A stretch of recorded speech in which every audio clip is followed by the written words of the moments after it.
आराम से बैठ जाइए, क्योंकि हम रोहन के साथ एक खतरनाक और रोमांचक सफर पर निकलने वाले हैं। कहानी बिटकॉइन का रहस्य, 20 मिनट का संस्करण। अध्याय 1, खोखली दुनिया की बेचैनी। रोहन मेहरा अपनी डेस्क पर झुका हुआ था। उसके चेहरे पर ऑफिस की बेजान ट्यूबलाइट की रोशनी पड़ रही थी। स्क्रीन पर उसका आर्टिकल चमक रहा था। 2025 के टॉप 5 स्मार्टफोन। शब्द सही थे, वाक्य रचना ठीक थी, लेकिन उसे हर एक शब्द से नफरत हो रही थी। ये पत्रकारिता नहीं थी, ये बस विज्ञापनों के बीच खाली जगह भरना था। उसकी ये बेचैनी सालों पुरानी थी। उसने अपने पिता प्रकाश मेहरा को अपनी आंखों के सामने टूटते देखा था। प्रकाश जी हाथ से बने सामान के एक छोटे निर्यातक यानी एक्सपोर्टर थे। उनका एक बड़ा ऑर्डर अमेरिका से आया था। माल पहुंच गया, लेकिन पेमेंट अंतर्राष्ट्रीय बैंकिंग नियमों और मुद्रा विनिमय की उलझनों में ऐसी फंसी कि महीनों तक अटकी रही। जब तक पैसा आया तब तक बहुत देर हो चुकी थी। कर्ज और नुकसान ने उनके छोटे से व्यापार की कमर तोड़ दी थी। रोहन ने उसी दिन समझ लिया था कि दुनिया की वित्तीय व्यवस्था आम आदमी के लिए नहीं बनी है। ये एक ऐसा जाल है जिसे बड़ी मकड़ियां यानी बैंक और वित्तीय संस्थान अपने फायदे के लिए बुनते हैं। आज की संपादकीय बैठक में भी यही हुआ। रोहन ने एक गहन जांच की कहानी का आइडिया पेश किया, कैसे पेमेंट ऐप्स हमारा डेटा बेचकर मुनाफा कमा रहे हैं। उसके संपादक मिस्टर वर्मा ने उबासी लेते हुए कहा, रोहन, ये सब बहुत भारी है। लोग हल्का फुल्का कुछ पढ़ना चाहते हैं। जाओ, नए आईफोन के कैमरे पर एक लिस्टिकल लिखो, क्लिक्स आएंगे।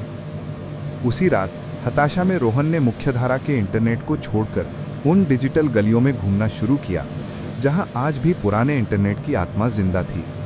वो पुराने अभिलेखागार, भूले बिसरे फोरम और अकादमिक मेलिंग लिस्ट खंगाल रहा था।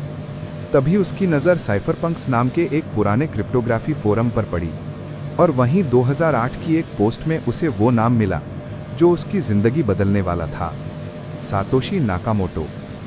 ये सिर्फ एक संदेश नहीं था, बल्कि एक पूरा व्हाइट पेपर था। Bitcoin, a peer to peer electronic cash system. उसने उसे पढ़ना शुरू किया।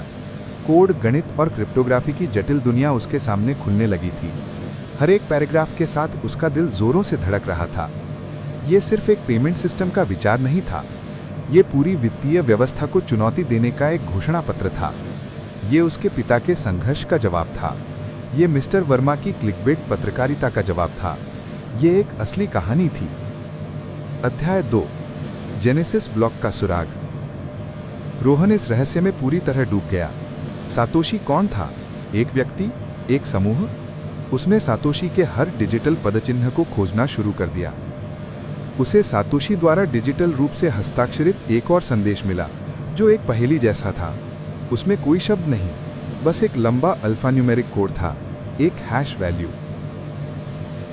रोहन, जो कि कॉलेज में कोडिंग की थोड़ी बहुत जानकारी रखता था, समझ गया कि ये एक डिजिटल फिंगरप्रिंट है। लेकिन किसका? कई रातों की नींद खराब करने के बाद उसने पाया कि ये हैश वैल्यू बिटकॉइन ब्लॉकचेन के सबसे पहले ब्लॉक नंबर 0 से मेल खाती है। इसे जेनेसिस ब्लॉक कहा जाता था। उसने एक ऑनलाइन ब्लॉकचेन एक्सप्लोरर खोला और उस ब्लॉक के अंदर के डेटा को देखा, और वहां कोड के बीच में उसे वो मिला जिसने उसके रोंगटे खड़े कर दिए। एक छिपा हुआ संदेश जो जानबूझकर वहां डाला गया था। ये 3 जनवरी 2009 के द टाइम्स अखबार की हेडलाइन थी, chancellor on brink of second bail out for banks. Rohan अपनी कुर्सी पर जम गया। ये एक टाइम स्टैम्प था, एक सबूत। सातोशी ने बिटकॉइन को किसी निर्वात में नहीं बनाया था। इसे 2008 के वैश्विक वित्तीय संकट की आग में तपाया गया था। ये बैंकों की विफलता के क्षण में पैदा हुआ एक जवाब था। ये सिर्फ कोड नहीं था, ये एक राजनीतिक बयान था। जैसे ही रोहन ने अपनी खोज को अपने पर्सनल ब्लॉग पर एनोनिमसली शेयर करना शुरू किया, अजीब चीजें होने लगी। उसके लैपटॉप का वेबकैम अपने आप चालू हो जाता। उसके सोशल मीडिया अकाउंट्स पर लॉगिन के असफल प्रयास होने लगे। उसे लगा कि कोई उस पर नजर रख रहा है। कहानी अब सिर्फ अकादमिक नहीं रह गई थी, ये खतरनाक होती जा रही थी। अध्याय 3, साइबर ज्ञान और विकेंद्रीकरण का पाठ। रोहन एक तकनीकी दीवार से टकरा गया था। वह क्यों तो समझ गया था, लेकिन कैसे उसकी समझ से परे था। ब्लॉकचेन, माइनिंग, डिस्ट्रीब्यूटेड लेजर, ये सब उसे एक विदेशी भाषा की तरह लग रहा था। उसे मदद की जरूरत थी। उसे अपने कॉलेज के दिनों का एक गुमनाम ऑनलाइन मेंटर याद आया जो खुद को साइबर ज्ञान कहता था। साइबर ज्ञान एक दिग्गज साइफर पंक था जो इंटरनेट की स्वतंत्रता और गोपनीयता का कट्टर समर्थक था। वह उन शुरुआती लोगों में से था जो सातोशी के साथ शुरुआती मेलिंग लिस्ट में बहस करते थे। रोहन ने एक एन्क्रिप्टेड चैट के माध्यम से उससे संपर्क किया। पहले तो साइबर ज्ञान ने उसे झिड़क दिया। ये सब बच्चों का खेल नहीं है। तुम जिस दरवाजे पर दस्तक दे रहे हो उसके दूसरी तरफ ताकतवर लोग हैं जिन्हें रोशनी पसंद नहीं है। लेकिन जब रोहन ने अपने पिता की कहानी और जेनेसिस ब्लॉक की अपनी खोज के बारे में बताया तो साइबर ज्ञान नरम पड़ गया।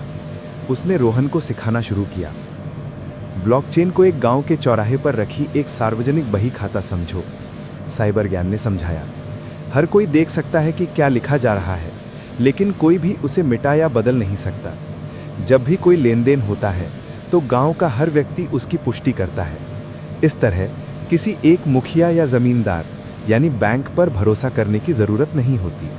शक्ति पूरे गांव में यानी नेटवर्क में बंटी होती है। यही विकेंद्रीकरण है। साइबर ज्ञान ने उसे माइनिंग के बारे में बताया, कैसे दुनिया भर के कंप्यूटर इस बही खाता को सुरक्षित रखने के लिए अपनी शक्ति का उपयोग करते हैं और बदले में उन्हें नए बिटकॉइन इनाम में मिलते हैं। रोहन को पहली बार एहसास हुआ कि बिटकॉइन की असली ताकत उसके कोड में नहीं बल्कि उसके समुदाय में थी। यह एक ऐसी तकनीक थी जो लोगों द्वारा लोगों के लिए चलाई जा रही थी। अध्याय 4, जब खतरा दरवाजे पर आया।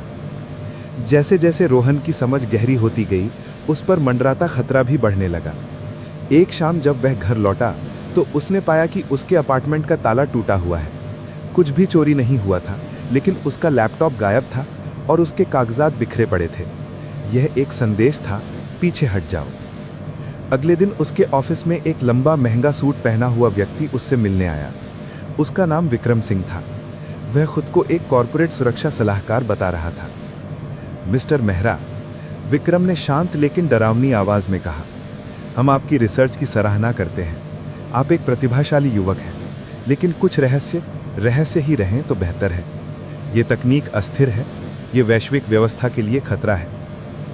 विक्रम ने मेज पर एक लिफाफा रखा। हमारे क्लाइंट्स, जो देश के कुछ सबसे बड़े वित्तीय संस्थान हैं, आपकी जैसी प्रतिभा को महत्व देते हैं। इसमें एक नौकरी का प्रस्ताव है, शानदार वेतन, बेहतरीन सुविधाएं।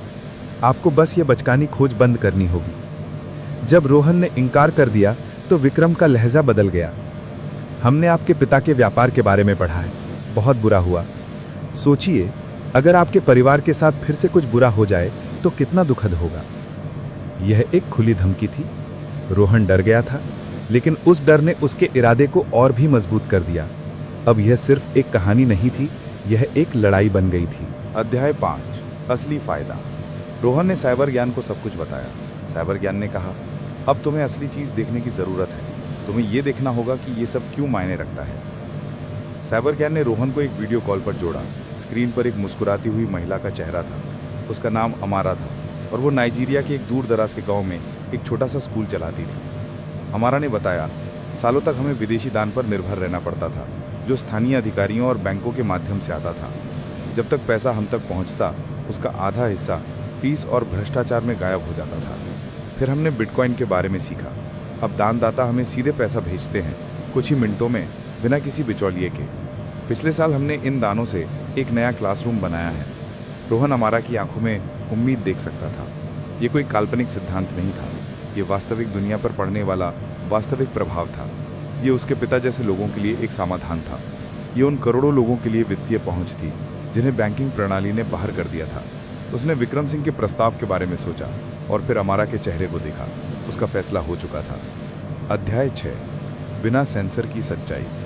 रोहन जानता था कि मिस्टर वर्मा उसकी कहानी को कभी नहीं छापेंगे। विक्रम सिंह ये सुनिश्चित कर देगा। उसे एक अलग रास्ता अपनाना था। साइबर ज्ञान की मदद से उसने अपनी पूरी जांच, आर्टिकल, सबूत, जेनेसिस ब्लॉक के स्क्रीनशॉट और अमारा के साथ इंटरव्यू का एक हिस्सा एक विकेंद्रीकृत प्रकाशन प्लेटफॉर्म पर अपलोड किया। ये एक ऐसा प्लेटफॉर्म था जिसे कोई सरकार या कंपनी बंद नहीं कर सकती थी। जैसे ही उसने प्रकाशित करें बटन दबाया, उसे एक गुमनाम ईमेल मिला। दुनिया को सच बताने के लिए धन्यवाद। ईमेल के साथ एक छोटी सी बिटकॉइन की राशि जुड़ी हुई थी। उसकी कहानी ने इंटरनेट पर आग लगा दी। ये वायरल हो गई। पारंपरिक मीडिया को इसे उठाने के लिए मजबूर होना पड़ा। वैश्विक स्तर पर एक बहस छिड़ गई, बैंकों की शक्ति, पैसे का भविष्य और एक गुमनाम निर्माता की लेगेसी के बारे में। रोहन को अपनी नौकरी गंवानी पड़ी और कुछ समय के लिए छिपना भी पड़ा, लेकिन उसने जो हासिल किया वो किसी भी नौकरी से कहीं ज़्यादा था। कुछ महीने बाद रोहन दक्षिण भारत के एक छोटे से पहाड़ी शहर में एक कैफे में बैठा था। वो अब एक स्वतंत्र पत्रकार था जो उन कहानियों पर काम कर रहा था जो वास्तव में मायने रखती थी। उसने देखा कि बगल की मेज़ पर बैठा एक युवा ट्रैवलर अपने फ़ोन से एक QR कोड स्कैन करके अपनी कॉफ़ी के लिए भुगतान कर रहा था। ये एक बिटकॉइन भुगतान था। रोहन मुस्कुराया। सातोशी नाकामोटो कौन था ये अब मायने नहीं रखता था। सातोशी अब एक विचार था जो दुनिया भर में फैल रहा था। उसने कोई कहानी नहीं लिखी थी, वो खुद उस कहानी का एक हिस्सा बन गया था और क्रांति एक कप कॉफ़ी के भुगतान के साथ चुपचाप आगे बढ़ रही थी। तो दोस्तों, ये की बिटकॉइन के रहस्य की कहानी। आपको ये कहानी कैसी लगी हमें नीचे कमेंट्स में ज़रूर बताइएगा। अगर आपको ये पसंद आई तो इसे ज़रूर लाइक करें और अपने दोस्तों के साथ शेयर करें ताकि वो भी इस रोमांचक सफ़र का हिस्सा बन सकें। और ऐसे ही दिलचस्प कहानियों के लिए हमारे चैनल को सब्सक्राइब करना ना भूलें।